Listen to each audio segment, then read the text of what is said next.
السلام عليكم ورحمة الله وبركاته. إن الحمد لله نحمده ونستعينه ونستغفره ونعوذ بالله من شرور أنفسنا وسيئات أعمالنا. من يهده الله فلا مضل له ومن يضلله فلا هادي له. أشهد أن لا إله إلا الله وحده لا شريك له، وأشهد أن محمدا عبده ورسوله وحبيبه وخليله، ولا نبي ولا رسول بعده. يا أيها الذين آمنوا اتقوا الله حق تقاته ولا تموتن إلا وأنتم مسلمون. يا أيها الناس اتقوا ربكم الذي خلقكم من نفس واحدة وخلق منها زوجها وبث منهما رجالا كثيرا ونساء، واتقوا الله الذي تساءلون به والأرحام، إن الله كان عليكم رقيبا. أما بعد، فإن أصدق الحديث كتاب الله، وخير الهدي هدي محمد صلى الله عليه وسلم، وشر الأمور محدثاتها، وكل محدثة بدعة، وكل بدعة ضلالة، وكل ضلالة في النار.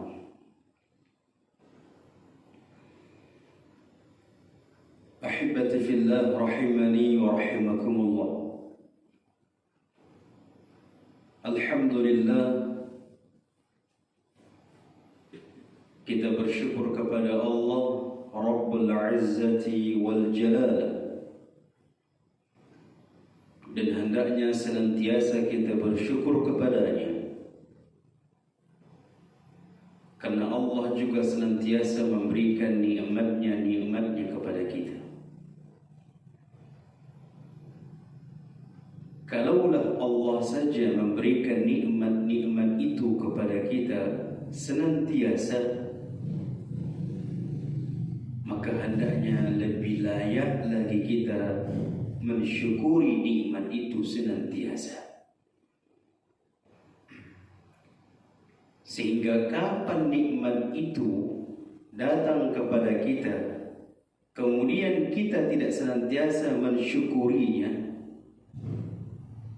mungkin dia memandang nikmat kecil, dia tidak bersyukur.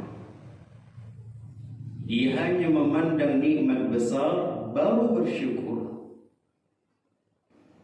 Tatkala seseorang tidak mensyukuri nikmat itu, berarti dia telah kufur atas nikmat tersebut. Dan Allah ancam, Allah sebutkan di dalam Al-Quran, la in syakartum la azidannakum wa la in kafartum inna azabi lasyadid. Kalau kalian bersyukur, nikmat itu diiringi dengan rasa syukur, maka akan ditambah oleh Allah. Namun jika nikmat itu kita kufuri, jangankan ditambah, dicabut keberkahan dari nikmat itu, dan bahkan bisa saja dengan itu kita diazab oleh Allah.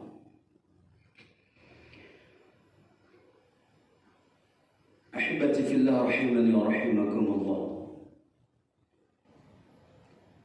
Kemudian kita juga salawat dan salam mudah-mudahan tersampaikan kepada Nabi kita, Rasul kita, Kekasih kita dialah Muhammad bin Abdullah sallallahu alaihi wasallam, yang kita berharap mudah-mudahan kita termasuk di antara umat Rasul yang Allah istiqamahkan kita di atas sunnahnya, yang Allah istiqamahkan kita di atas mempelajari sunnah-sunnahnya, dan Allah istiqamahkan kita untuk mengamalkan dari apa yang kita pelajari dari sunnah-sunnah Rasul, dari yang dibawa oleh Rasul sallallahu alaihi wasallam.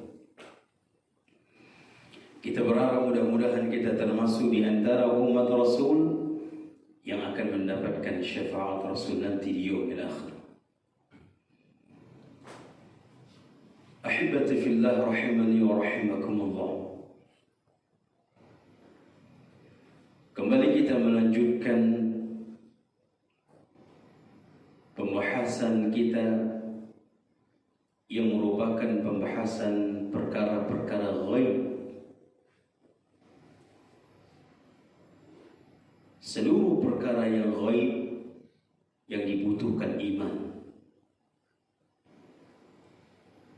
Tidak butuh dengan kecerdasan akal.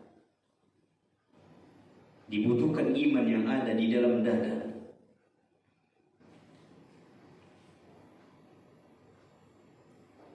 Dan seluruh perkara yang ghaib harus yang berbicara itu adalah dalil, bukan ijtihad.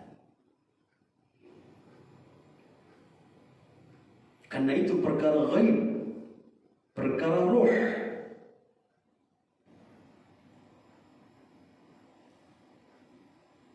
Allah sendiri mengatakan yas'alunaka 'anir ruh. Tatkala ada orang bertanya tentang ruh kepada Nabi, Allah turunkan ayat ini. Dan Allah perintahkan kepada Nabi, hanya Allah yang tahu tentang ruh. Sehingga jika seseorang berbicara tentang ruh, aina dalil? Mana dalil? Yang katanya ruh ini setelah kematian akan gentayangan setiap malam Jumat. Dari mana?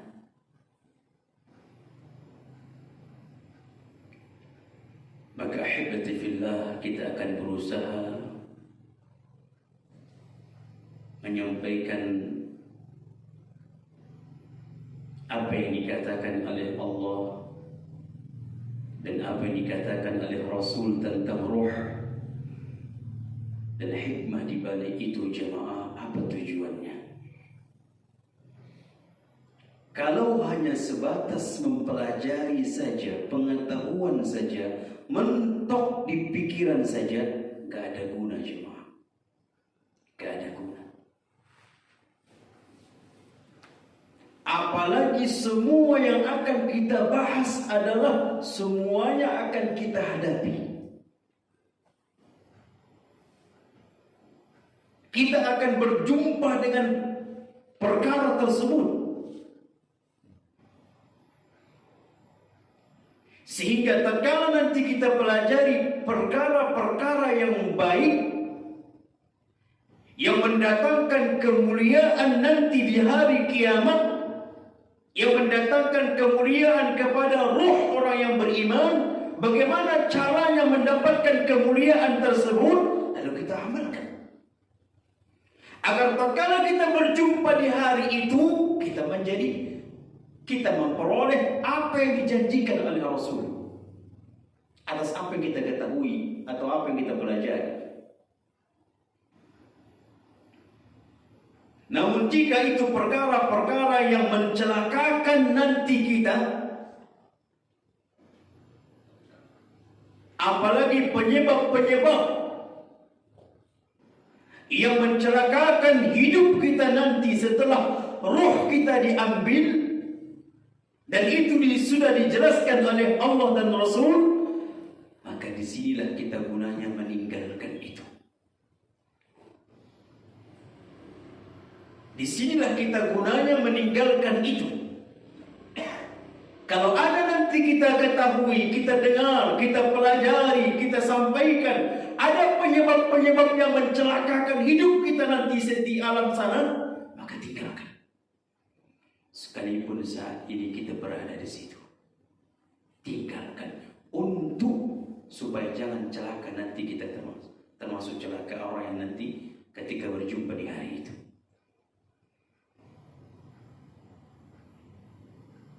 Ini tujuannya jemaah. Kalau ada sesuatu atau perkara-perkara yang membuat kita mulia di waktu itu, di hari itu, maka kita lakukan.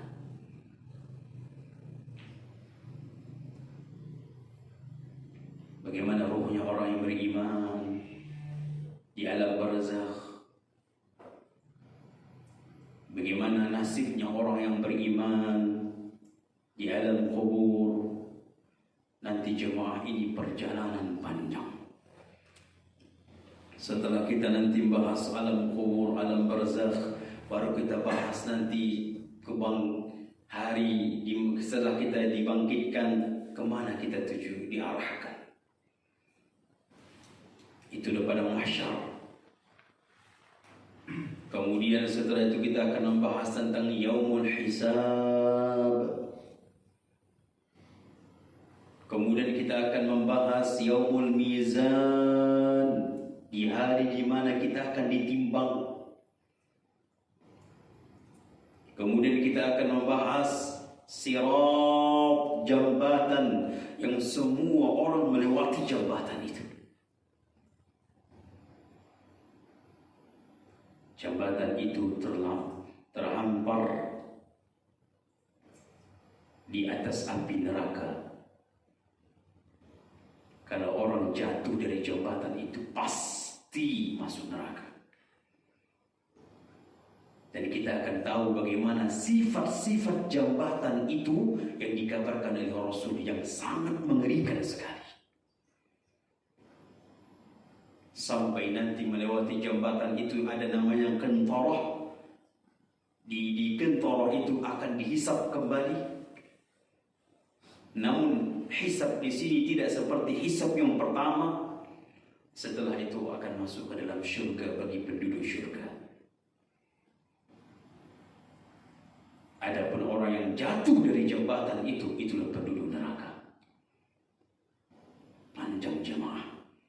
Dan itu semuanya akan kita hadapi pasti. Disinilah tujuan kita mempelajarinya. Sehingga kita tahu bagaimana yaumul mizan. Sehingga kita tahu bagaimana jambatan sirat dan amalan-amalan apa yang akan melewati, yang membantu kita melewati jambatan sirat. Di sini kita tahu. Makanya kalau kita tahu permasalahan ini, kita berharap kita amalkan, insya Allah semua janji Allah, janji Rasul akan kita peroleh.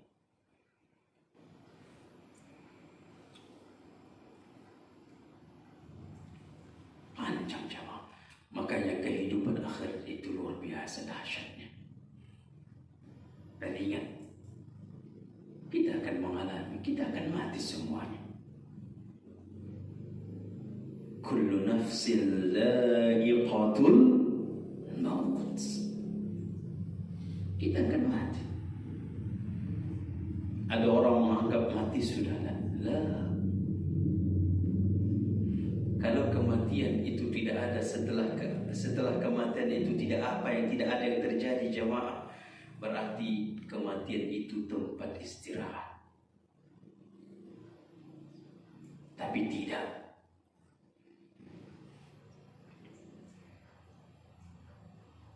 Disinilah orang yang tidak memikirkannya akan terlalu bebas hidupnya.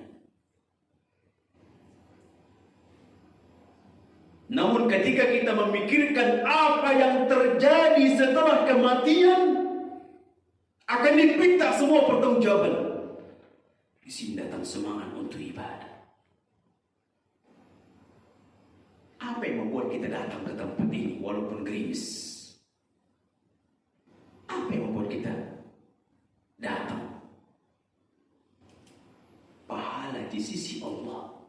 Karena kita tahu nanti kita akan peroleh itu. Apa yang membuat kami untuk datang ke tempat ini menyampaikan agama ini? Apa? Perkara dunia? Alangkah kerdilnya itu. Alangkah hinanya permasalahan itu. Di sisi Allah lebih besar. Karena kita tahu kita akan menghadapi hari itu. Kita akan berjumpa di hari itu. Apa orang yang membuat bersabar di dalam kehidupan ini? Bersabar di dalam musibah, dalam cobaan, ujian. Apa yang membuat mereka bersabar? Apa yang membuat mereka bersabar untuk patuh, tunduk, berdiri di hadapan Allah? Sabar di dalam ketaatan kepada Allah. Apa yang membuat? Ada pertanggungjawaban jemaah. Ada pertanggungjawaban dan ada hari pembalasan nantinya. Itu yang membuat kita itu bergerak. Apa yang membuat kita semangat untuk bangun malam?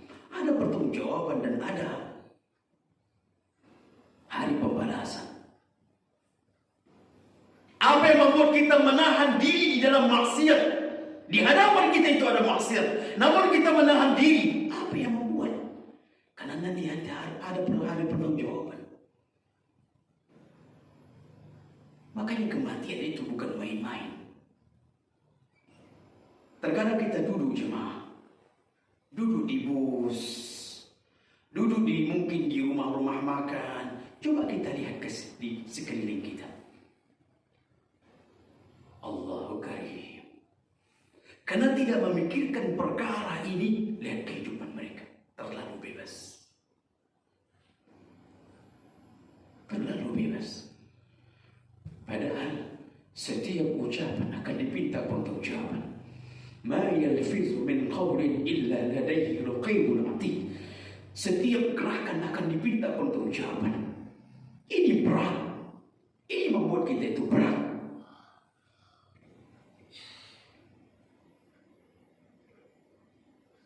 Biarlah kita capek-capek di dalam ketaatan di dunia ini, biarlah. Namun ingat, innallaha la yudhi'u ajral mu'minin, innallaha la yudhi'u ajral muhsinin. Allah tidak akan menghilangkan sekecil apapun kebaikan dilakukan oleh seorang hamba. Allah tidak akan hilangkan pahala itu, kebaikan tak akan hilang. Tak akan hilang, Allah hilangkan itu. Ahibati fillah rahimani wa rahimakumullah. Maka kita harus bersabar. Bersabar kita untuk duduk di majelis ilmu. Bersabar kita untuk belajar. Jemaah kita ini iqra. Kita ini umat iqra. Umat membaca, umat belajar. Namun syaitan akan membuat macam-macam supaya umat manusia itu tidak belajar. Nah, kita mungkin capek. Nah, kita dari pagi sampai sore bekerja. Nah, sehingga tatkala malam capek ingin istirahat. Mau sampai kapan seperti itu jemaah? Kalau kita bandingkan dengan Nabi SAW, kalau kita bandingkan dengan para sahabat dahulu, bagaimana mereka capeknya dalam agama ini, gak sebanding dengan capek kita. Kadang mereka berangkat di dalam peperangan itu harus bergonta-ganti di dalam kendaraan. Karena tidak cukup kendaraan itu. Harus gonta-ganti siapa yang di atas, siapa yang berjalan kaki. Bahkan Nabi berjalan kaki. Untuk agama jemaah. Untuk agama, untuk ketaatan. Betul dikatakan oleh Imam Ibnu Qayyim. Seluruh para orang yang berakal sepakat. Dari seluruh umat sepakat. bahwasanya kenikmatan itu tidak akan didapat dengan santai-santai. Tak dapat jemaah. Itu sepakat seluruh umat orang yang berakal, yang masih hidup dan yang sudah meninggal, yang sudah mati, sepakat kenikmatan itu tidak akan dapat dengan santai-santai. Tak akan dapat, sekalipun itu perkara dunia. Perkara dunia saja jemaah. Kita menampak lihat orang itu, Masya Allah, hidupnya hebat ya, punya mobil mewah, punya usaha bagus, usahanya banyak. Kita pikir dia itu nggak berusaha, nggak mati-matian mencari itu, berusaha bekerja sehingga hari ini baru dia merasakan nikmat itu. Sebelumnya dia betul-betul bekerja, tidak pernah merasakan nikmat hidup. Nggak ada bersantai-santai dia sehingga dia mendapatkan harta seperti itu. Nggak ada bersantai-santai. Itu perkara dunia. Maka lebih akhirat lagi jemaah. Syurga itu tidak akan dapat bersantai-santai.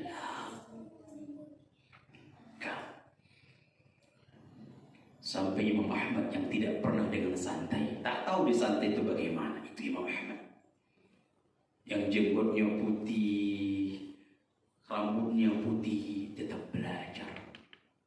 Allahu Karim. Tetap datang di majelis-majelis ilmu.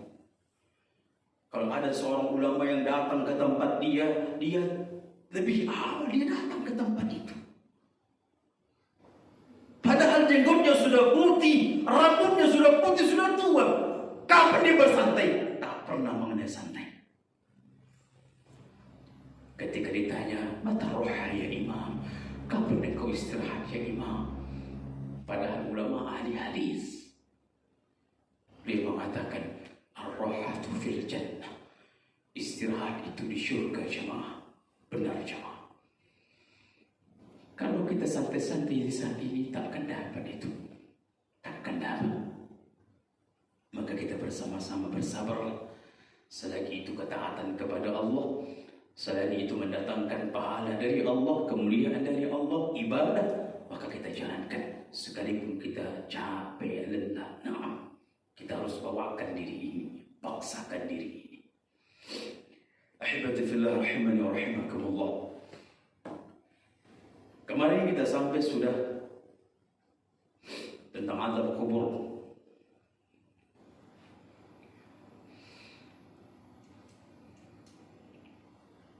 Ahibati fillah, orang yang mulia tatkala mendengar, jangankan mendengar, melihat, jangankan melihat, melewati perkuburan, mereka sudah tersentuh hatinya jemaah.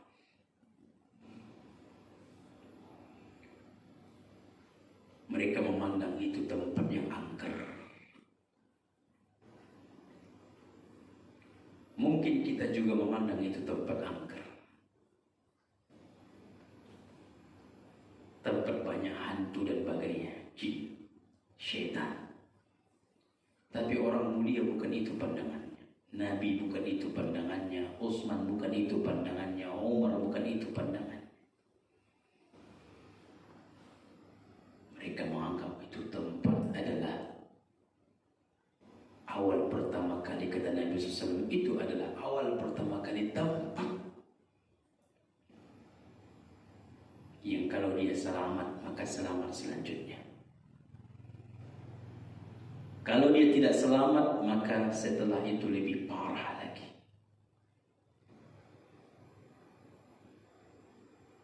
Baru-baru ini kita mengantarkan jenazah ke kuburan. Allah ya jemaah, ana melihat itu banyak yang ketawa-ketawa. Ya Rabbi, banyak yang bersandar gurau di tempat itu, padahal di depannya jenazah dimasukkan di dia qul'adlah. Seolah-olah dia tidak ada masalah dengan dia itu. Allah karim. Uthman ibn Affan melewati saja sudah habis, sudah pingsan menangis. Nabi SAW tatkala menghantarkan jenazah orang Ansar, mereka itu terfikir, duduk, bahkan Nabi menangis, diikuti oleh para sahabat.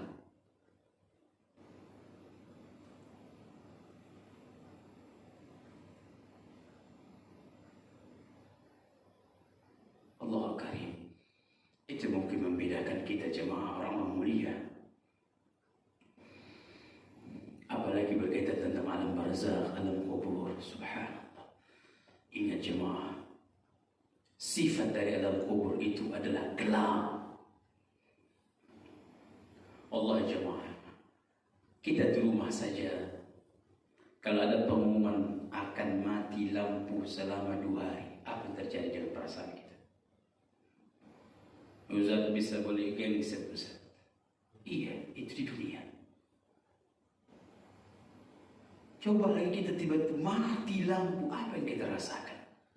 Ada sebagian orang merepetkan, Pak. Ini lah pelan ini warna macam. Gelap. Kenapa dia merasakan? Karena dia merasakan gelap tidak enak. Sifat alam barzakh, sifat alam kubur gelap, kata Nabi SAW. Apakah kita pasti kuburan kita terang? Belum ada kepastian. Sifat asal dari alam kubur itu gelap. Nah, ada orang yang diberikan oleh Allah cahaya. Namun apakah kita termasuk di dalamnya?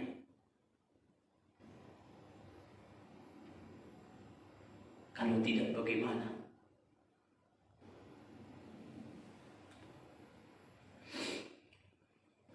Kemudian sifat alam kubur itu juga memiliki himpitan yang pertama. Apa kata Rasulullah SAW?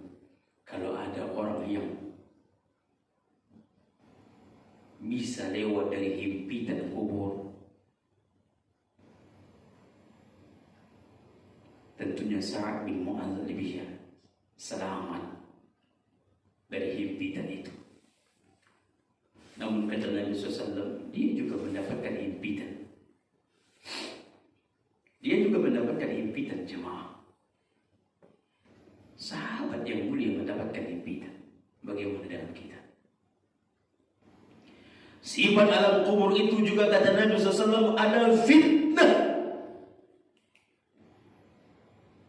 Saking ngerinya fitnah alam kubur, fitnah kubur itu, Rasulullah mengajarkan kepada kita untuk berlindung dari itu. Berlindung dari itu.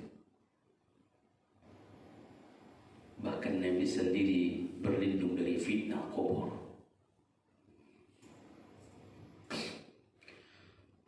Kemudian ahibati fillah rahimani wa rahimakumullah.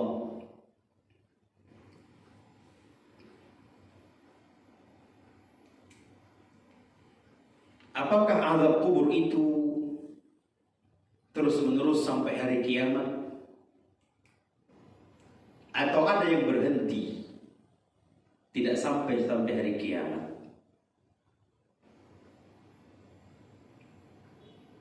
Maka bagi orang kafir, azab kubur itu akan dia rasakan sampai hari kiamat. Nggak ada yang namanya jeda, nggak ada. Itu bagi siapa? Orang kafir.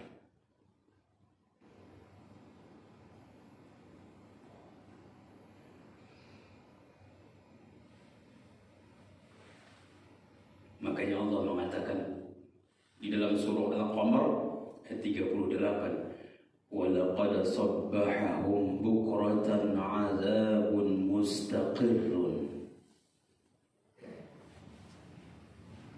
Nanti di hari esok, itu hari kiamat. Jemaah, kenapa Allah mengatakan hari esok itu hari kiamat? Besok jemaah. Karena saking dekatnya itu. lalu disebut dengan besok, esok. Mereka akan ditimpa azab terus menerus. Maka bagi orang kafir, azab kubur itu terus menerus sampai hari kiamat. Bagaimana bagi seorang muslim?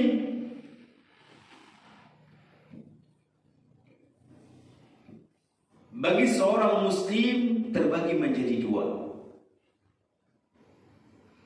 Ada yang terus menerus dia mendapatkan azab sampai hari kiamat. Nauzubillah. Dan ada yang berhenti.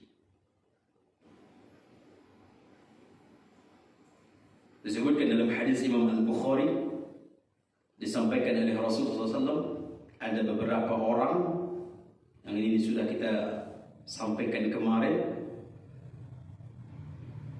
yang di dalam hadis Al-Bukhari itu Nabi bercerita. Orang yang pertama yang di sini adalah Rasul bermimpi, dan mimpi Nabi adalah merupakan wahyu. Yang Nabi melihat ada orang yang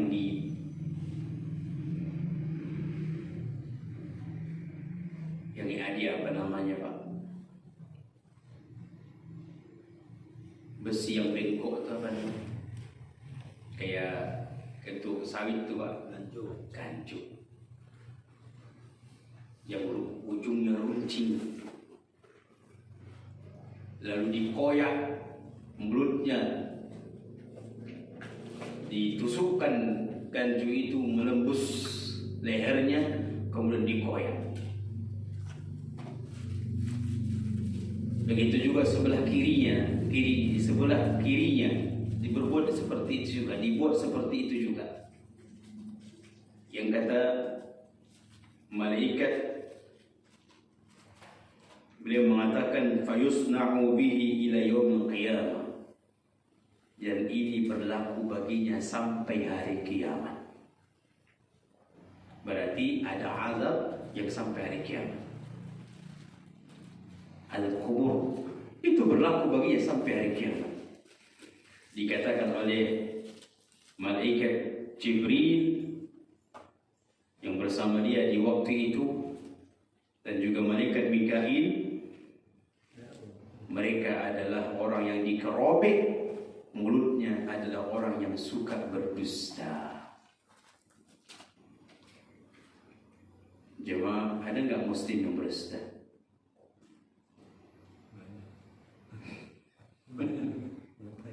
Nah, sekarang subhanallah.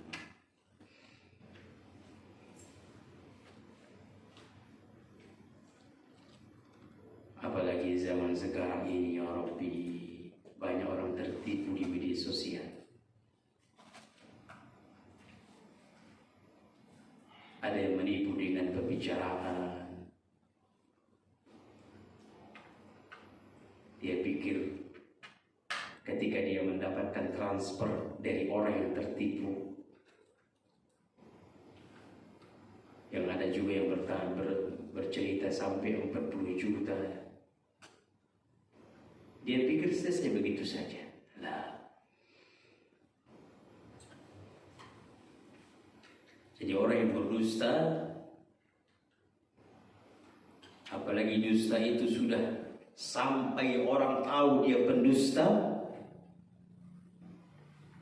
dan dia tidak bertobat dari itu, inilah ancaman baginya. Salah satu bentuk azab kubur, di alam kubur, dirobek mulutnya.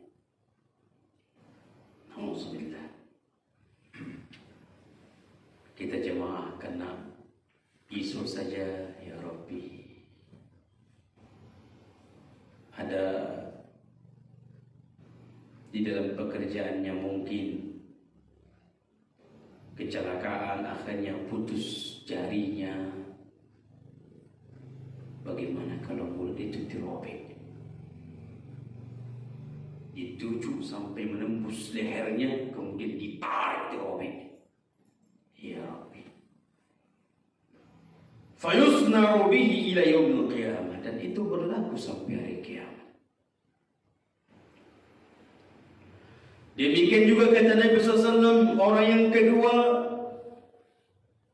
yang dipukulkan kepalanya dengan batu besar.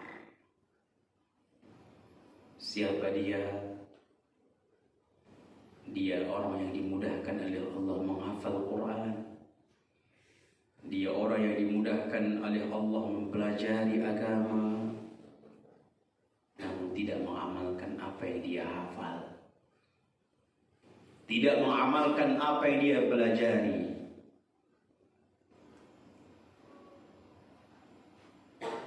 Tidak sampai ke hatinya jemaah. Allah jemaah, orang belajar itu, ada orang yang belajar sampai ke otaknya saja, kepala, tidak sampai kepada hati. Kalau orang seperti ini tak akan berubah sampai hari kiamat. Hanya memenuhi memori saja. Orang Khawarij jemaah, apa kata Nabi SAW tentang orang Khawarij? Kilabun nar. Apa kilab? Kalbun. Anjing-anjing neraka. Itu orang Khawarij.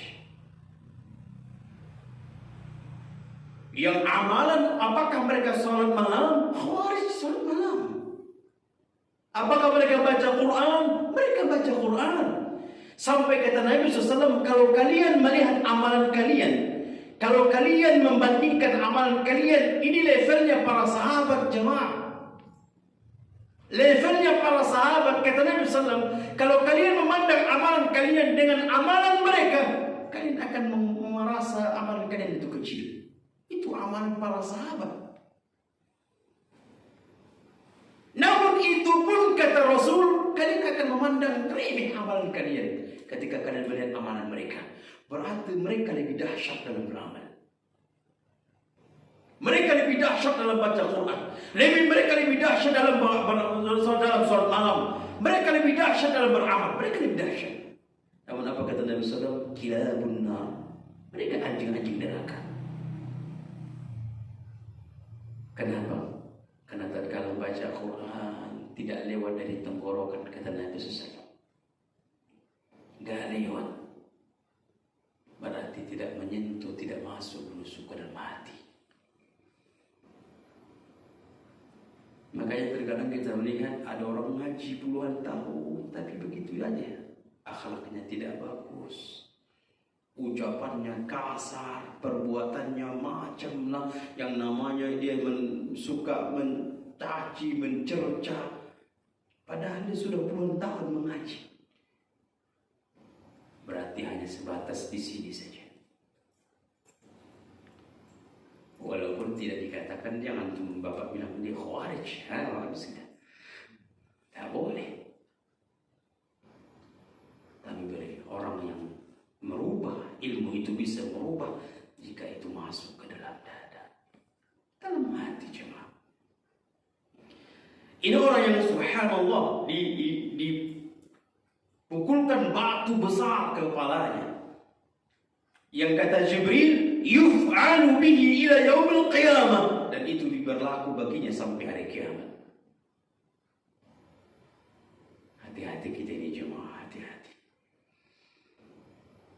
Jangan sampai ada ilmu yang kita ketahui namun kita tidak amalkan. Makanya Imam Ahmad beliau mengatakan, amalkanlah satu sunnah walaupun sekali, agar kita termasuk orang yang melakukan sunnah. Ada satu sunnah yang kita ketahui, kata Imam Ahmad, lakukanlah, amalkanlah walaupun sekali, sehingga kita masuk menjadi orang yang melakukan sunnah, mengamalkan sunnah.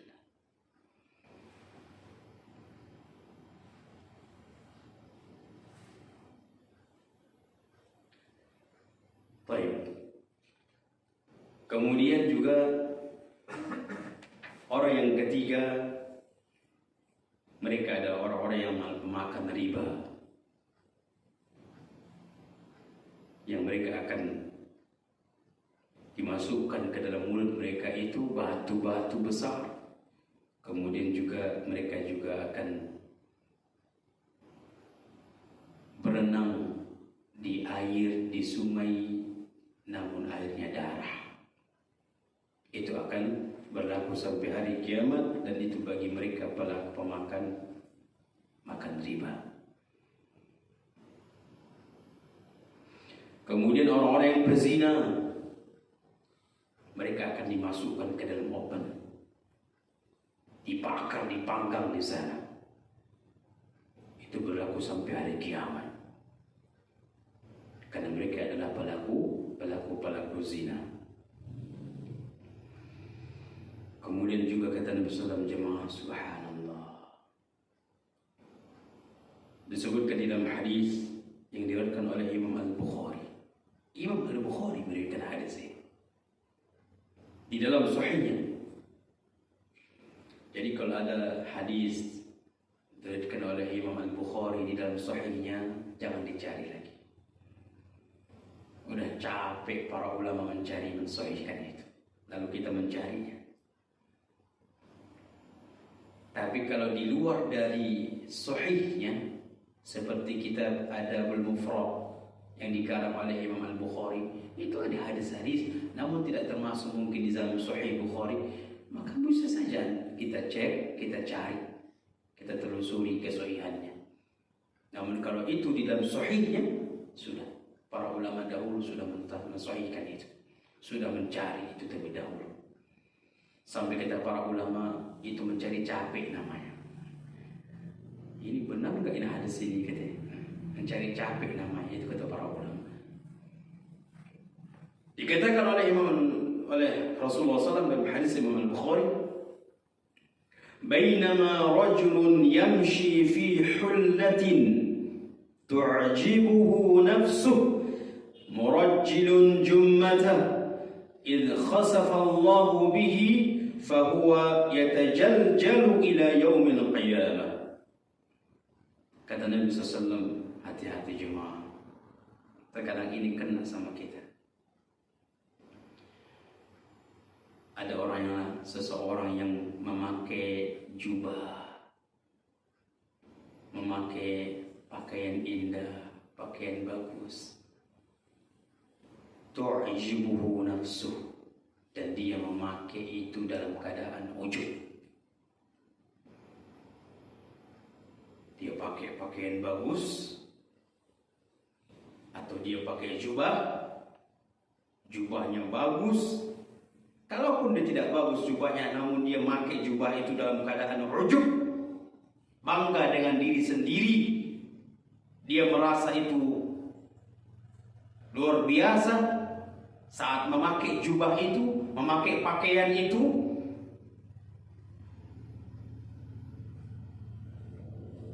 Murajjilun jummatah, dia berjalan dalam keadaan ujub. Dia berjalan dalam keadaan ujub. Idh khasafa Allahu bihi, ini Rasulullah mengatakan, menceritakan, lalu Allah tenggelamkan dia ke dalam bumi, fahuwa yatajaljalu ila yaumil qiyamah. Kemudian orang ini bergoncang-goncang di dalam bumi sampai hari kiamat. Jadi ini jemaah, hati-hati kita ini, yang di sini hadis larangan kita memakai pakaian indah dengan ujub. Bukan berarti melarang pemakai pakaian indah, tidak.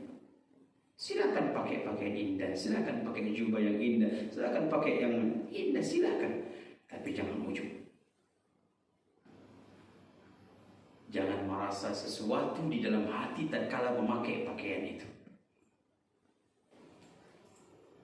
Bisa saja kalau itu kita lakukan, bisa saja mendapatkan azab di alam kubur, dan itu sampai hari kiamat.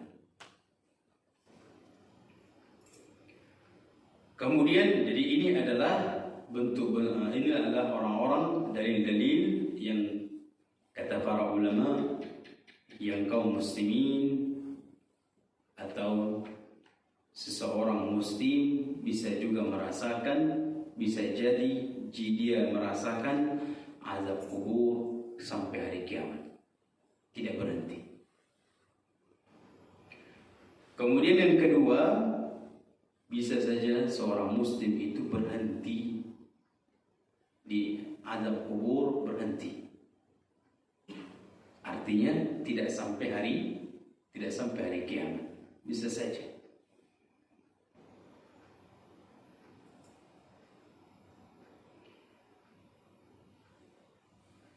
Kenapa?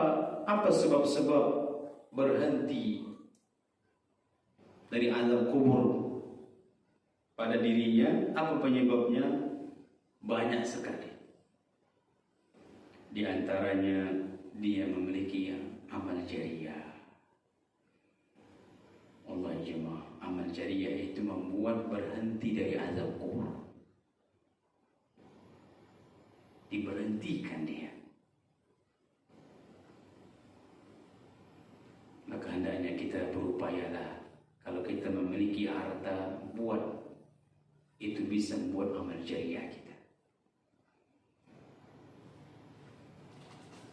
Di sini kita sudah tahu amal jariah itu bisa menyebabkan berhenti dari azab kubur kita.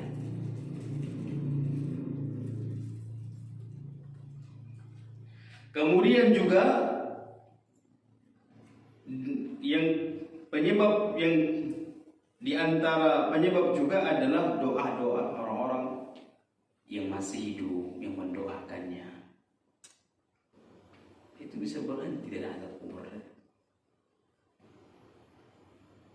Ada anak-anaknya yang saleh mendoakannya, ada istrinya yang salehah mendoakannya, atau ada orang-orang yang mendoakan dirinya. Kapan seseorang itu jemaah mendoakan kita? Kalau kita orang baik, kalau kita bagus sama orang, tatkala kita disebut, oh si fulan, masya Allah, rahimahullah, itu doa jemaah. Makanya tidak boleh al-mahrum, tak boleh. Al-marhum tak boleh itu. Al-marhum si fulan tak boleh. Yang boleh rahimahullah. Paham tak? Jangan pakai kalimat al-marhum. Karena al-marhum itu orang yang sudah pasti dirahmati. Siapa tahu dia? Belum tahu pasti. Tapi kalau rahimahullah, mudah-mudahan dirahmati, doa. Si fulan rahimahullah, ayah ana rahimahullah. Kalau kita kan sering al-marhum si fulan, ya kan Pak? Tidak boleh sebenarnya. Yang benar rahimahullah, doa.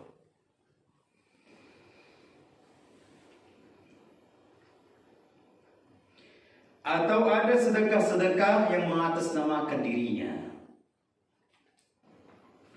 Kita mungkin seorang anak mensedekahkan, mengatasnamakan orang tua, dan ini dibolehkan oleh para ulama. Mengatasnamakannya. Maka kata para ulama, ini juga penyebab seseorang itu berhenti dari azab, diberhentikan dari azab kubur. Atau juga karena rahmat Allah, memang benar murni rahmat Allah. Allah berhentikan, dia berhenti dari azab kubur karena murni rahmat Allah. Makanya jemaah kita betul-betul cari rahmat Allah itu. Benar-benar mencari rahmat. Ini bulan Dzulqa'dah. Bulan Dzulqa'dah itu adalah bulan yang banyak rahmat Allah. Karena kata Allah dalam Al-Quran, ada 4 bulan yang namanya bulan haram. 3 bulan yang berturut-turut. Zulqa'dah, Zulhijjah, Muharram. Satu lagi bulan apa? Rajab. Bulan 3 bulan yang berturut, Zulqa'dah, Zulhijjah, Muharram. Pada 3 bulan ke depannya kita saat ini Zulqa'dah. Kemudian setelah Zulqa'dah, Zulhijjah. Setelah Zulhijjah, Muharram. Ini bulan-bulan Allah mengatakan fala tazlimu fihinna anfusakum. Jangan kalian menzalimi diri kalian dengan maksiat di bulan-bulan ini. Di sini banyak rahmat. Kita cari.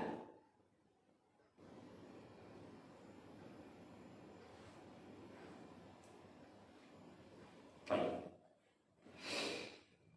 Kemudian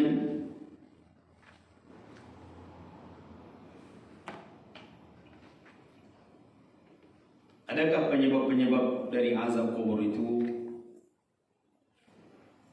Di antaranya adalah memakan riba. Itu penyebab azab kubur jemaah. Makanya kita katakan tadi, kalau itu terjadi pada saat ini, sudah tinggalkan. Karena itu membahayakan nanti kita di alam kubur. Azab kubur itu penyebab makan riba itu penyebab azab kubur. Kemudian zina, hati-hati dengan zina. Kemudian tidak mengamalkan ilmu, tidak mengamalkan Al-Quran, itu penyebab azab kubur.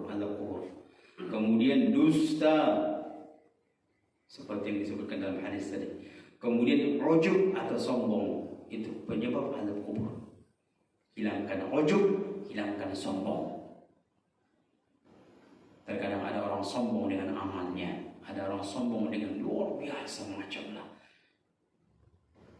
Sombong. Kalau ujub itu penyakit orang apa coba?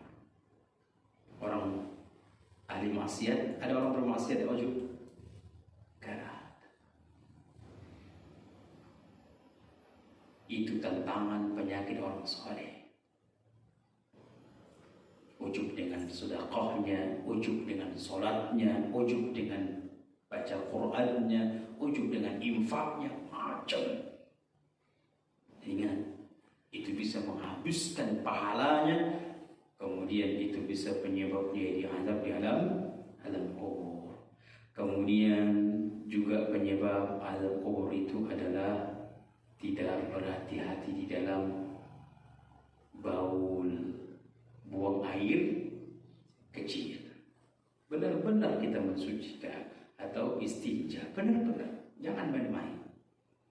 Benar-benar membersihkannya. Kemudian apa amalan-amalan atau sebab-sebab yang terhindar dari azab kubur? Pertama, perbanyak doa jemaah. Ini kita tutup dengan ini. Perbanyak doa jemaah. Agar Allah jauhkan kita dari azab kubur. Perbanyak doa. Allah jemaah, kita terkadang dalam satu hari tak pernah berdoa untuk terhindar dari azab kubur. Ya Rabbi, dalam satu hari, 3 hari, bahkan 1 minggu kita gak berdoa. Yang kedua, membaca surah Al-Mulk. Naam, ada beberapa hadis yang dhaif di dalam membaca surah Al-Mulk. Namun kata para ulama, yang dhaif itu adalah setiap malamnya. Jadi kalau ada mengatakan setiap malam itu membaca surah Al-Mulk, itu didhaifkan oleh para ulama.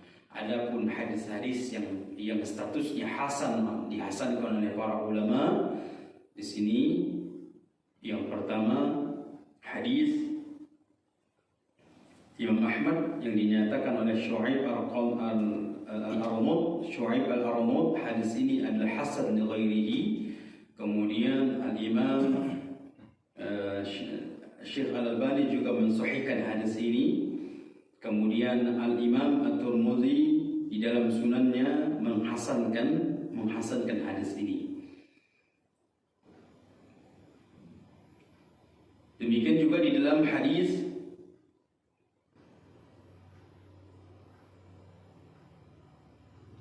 yang dari Ibnu Mas'ud, Surah Tabarak hiyal mani'atu min azabil qabr. Dari Ibnu Mas'ud, yaitu Abdullah bin Mas'ud, yang dikatakan oleh Al-Imam Al-Munawi hadis ini hasan. Kemudian Ibnu Hajar Al-Asqalani juga menghasankan hadis ini. Kemudian Syekh Albani juga mensahihkan hadis ini. Yang kata Rasulullah SAW, surah Tabarak hiyal mani'atu min azabil qabr. Surah Tabarak itu adalah bisa mencegah atau menghalangi dari azab kubur, bisa membebaskan dari azab kubur. Itu surah Tabarak. Namun tidak dibaca setiap malam, Jadi mungkin ya 1 minggu, kapan kita ya. Di sini kata para ulama, hendaklah kita perhatian dalam surah Tabarak ini. Kita baca surah Tabarak karena itu adalah surah yang menyebabkan mencegah dari azab kubur. Kemudian juga ya secara umum kita melakukan amal soleh. Inilah yang penyebab terhindarnya atau penyebab mencegah dari azab kubur. Allahu a'lam bishawab. Ini saja jemaah.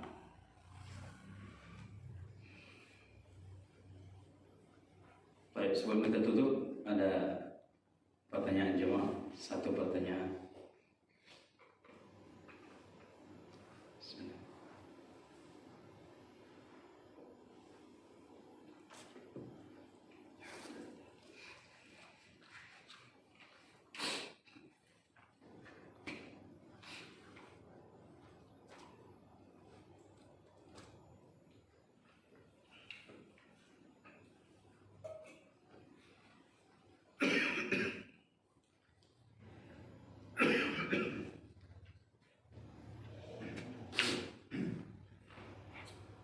Ada Pak?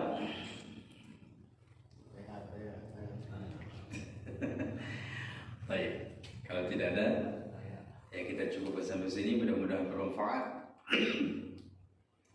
Semua yang benar datang dari Allah, dan semua yang salah itu datang dari kami kurang ilmu dan dari syaitan ma'anatullah. Allah dan Rasulnya berlepas diri dari itu. Kita tutup dengan doa kafaratul majlis. Subhanakallahumma bihamdika asyhadu an la ilaha illa anta astaghfiruka wa atubu ilaik. Akhiru dawana alhamdulillahi rabbil alamin. Wassalamualaikum warahmatullahi wabarakatuh.